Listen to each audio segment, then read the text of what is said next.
Chhattisgarh learning recovery कार्यक्रम 2022-23 के अंतर्गत एंड लाइन आकलन जो आप लोगों का 9 फरवरी 2023 को आयोजित हुआ, उसको लेकर के आया हूँ। ये कक्षा 7वीं का है, विषय गणित, समय 1 घंटा का रहे है और पूर्णांक है 50 नंबर का।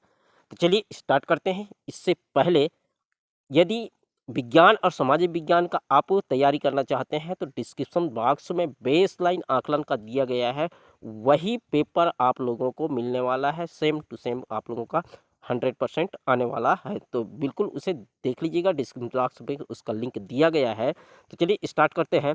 टीएलसी मैथ्स में आप लोगों का स्वागत है।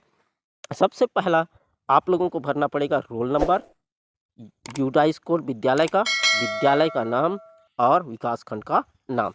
सबसे पहला प्रश्न है, रिक्त स्थान पर सही संख्या लिखिए। तो देखिए ये जो है बढ़ते क्रम में है, तो ये क्या आ जाएगा, यहाँ पे 390 आ जाएगा, उसके बाद 391 है।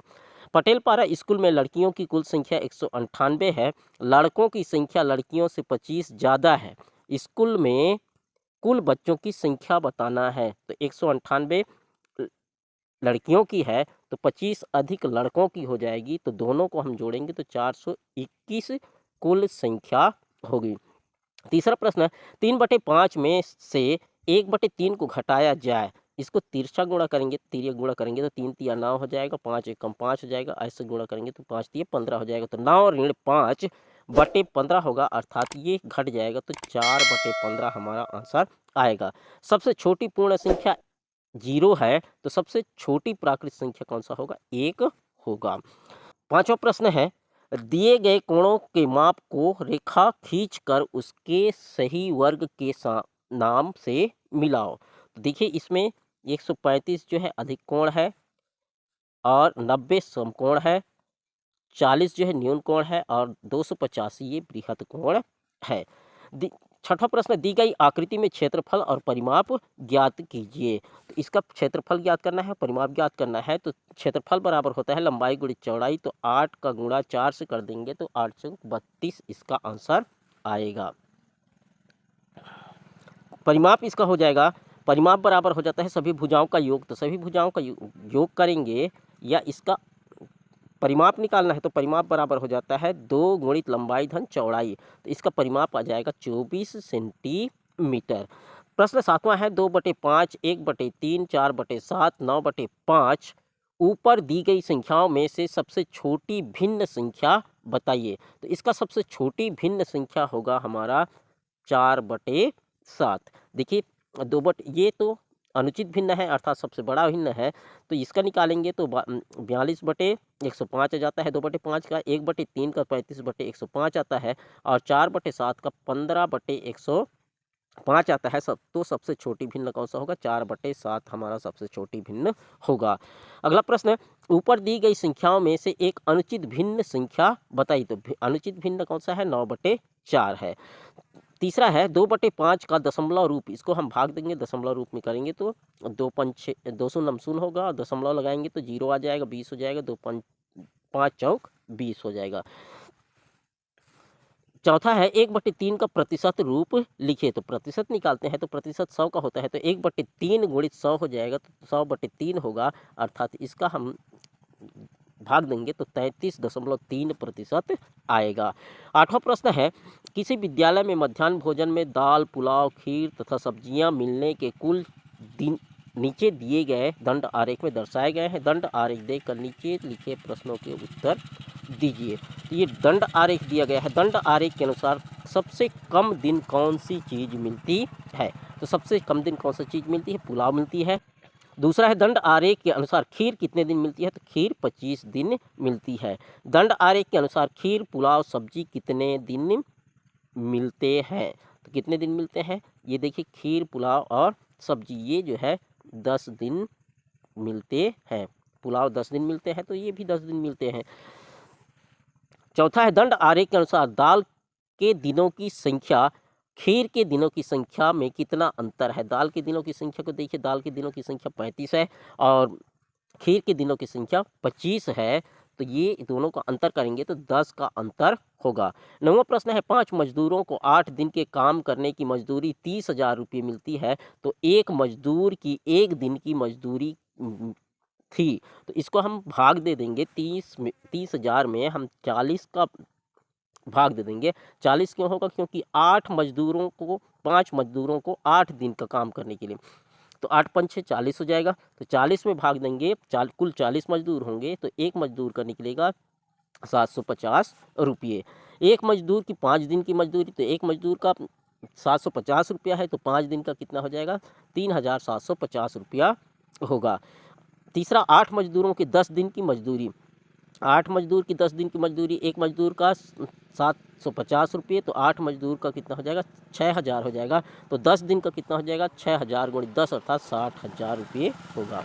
10वां प्रश्न है एक रेल में कुल 8,000 यात्री यात्रा कर रहे हैं, उनमें से 45% महिलाएं और 15% बच्चे हैं, शेष यात्री पुरुष यात्री हैं, तो बताइए यात्रियों में सबसे कम संख्या किसकी है? तो सबसे कम संख्या किसकी है? देखिए प्रतिशत में ही पता चल रहा है, ये प्रतिशत जो है कम है, 15 है, अर्थात बच्चों की संख्या सबसे कम है।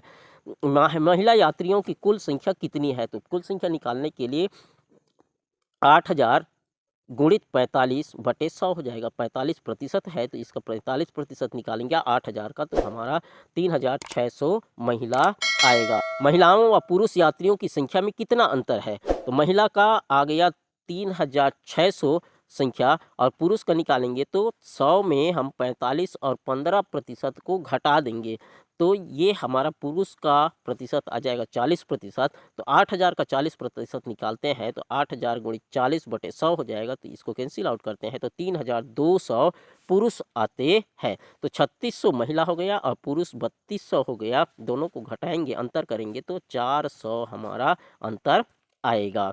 11वां प्रश्न है नीचे बनी त्रिभुज की आकृति को देखकर बताइए। त्रिभुज की आकृति को देखकर बताना है। इस त्रिभुज का नाम लिखिए, तो इस त्रिभुज का नाम त्रिभुज ABC है, या इसको समकोण त्रिभुज भी कहते हैं। इस आकृति में बने कोण B का मान बताइए। इस B कोण का मान कितना हो जाएगा? 90 अंश हो जाएगा। इस आकृति के कोण A का मान बताइए। तो A कोण का मान बताएंगे तो तीनों कोणों का मान कितना हो जाता है? 180 होता है। तो कोण B और कोण C का मान दिया गया है, कोण B का मान 90 और C का मान 35, दोनों को जोड़ देंगे और 180 में घटा देंगे तो कोण A का मान आ जाएगा 55 अंश। अगला प्रश्न है 12वां प्रश्न, दी गई संख्याओं में से छांट कर लिखो। 0, 1, 2, 3 में से कौन सी प्राकृत संख्या नहीं है? तो इसमें प्राकृत संख्या कौन सी नहीं है? 0 जो है प्राकृत संख्या नहीं, ये पूर्ण संख्या है।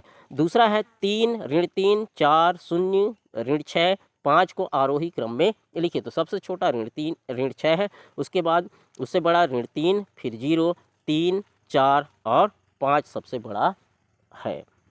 तीसरा प्रश्न है इसी में, धन 3 को ऋण 3 से गुणा कीजिए। गुणा करेंगे तो कोष्टक हटा देंगे तो धन और ऋण का गुणा ऋण हो जाएगा और 8 तिया 24, ऋण 24 इसका आंसर आएगा।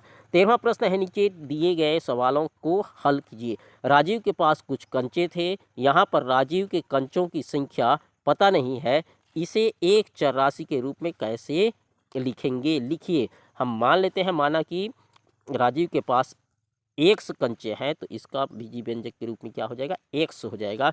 दूसरा है राजीव के पास कुछ कंचे थे, नरेश ने उसे 5 कंचे और दे दिए, इस कथन को बीजी व्यंजक के रूप में लिखे। तो x धन 5, इसमें 5 ऐड कर देंगे तो ये बीजी व्यंजक बन जाएगा। तीसरा प्रश्न है 7y धन 3x में 5x धन 4y को जोड़िए। अब इसको जोड़ेंगे हम तो ये कोष्टक हट जाएगा, कोष्टक हटेगा तो ये 7y और ये 4y दोनों सजाती पद हैं, जुड़ जाएगा तो ये 11y हो जाएगा, और 3x और 5x ये भी आपस में सजाती पद हैं तो ये जुड़ जाएंगे, तो आंसर आएगा 8x धन 11y। ही चौथा नंबर का प्रश्न है 3b ऋण 5a को ऋण 3x से गुणा कीजिए। इसको x से गुणा करेंगे तो ये देखिए, ये 3b का गुणा हो जाएगा 3x के साथ और ऋण 5a का गुणा हो जाएगा 3x के साथ। तो ये 3 तिया 9 एक्स भी हो जाएगा या बी एक्स भी लिख सकते हैं, और 5 या 15 ए एक्स इसका आंसर होगा। लास्ट क्वेश्चन है प्रश्न 14वां, नीचे लिखे सवालों को हल कीजिए। इसको हम गुणा करेंगे, 3 गुणित 3 गुणित 3 गुणित 3 को, तो 3 तिया 9, 9 तिया 27, 27 तिया 81, 81 तिया 343 होगा। दूसरा है 10 गुणित 10 गुणित 10 गुणित 10 गुणित को घात के रूप में लिखिए। तो घात के रूप में लिखेंगे तो गिनेंगे इसको कितने बार गुणा हुआ है, 1 2 3 4 5 6 7 बार गुणा हुआ है, तो 10 का घात 7 हम इसको लिख सकते हैं, ये इसका राइट आंसर होगा। और 343 को 3 की घात के रूप में लिखिए, अभी अभी इसका हम हल किए थे, गुणा के रूप में किए हैं, तो इसको अभाज्य गुणनखंड निकालेंगे तो 3 गुणित 3 गुणित 3 गुणित 3 गुणित 3 होगा। 3 का गुणा 5 बार करने पर 343 होगा, तो 3 का घात 5 हम इसको लिखेंगे।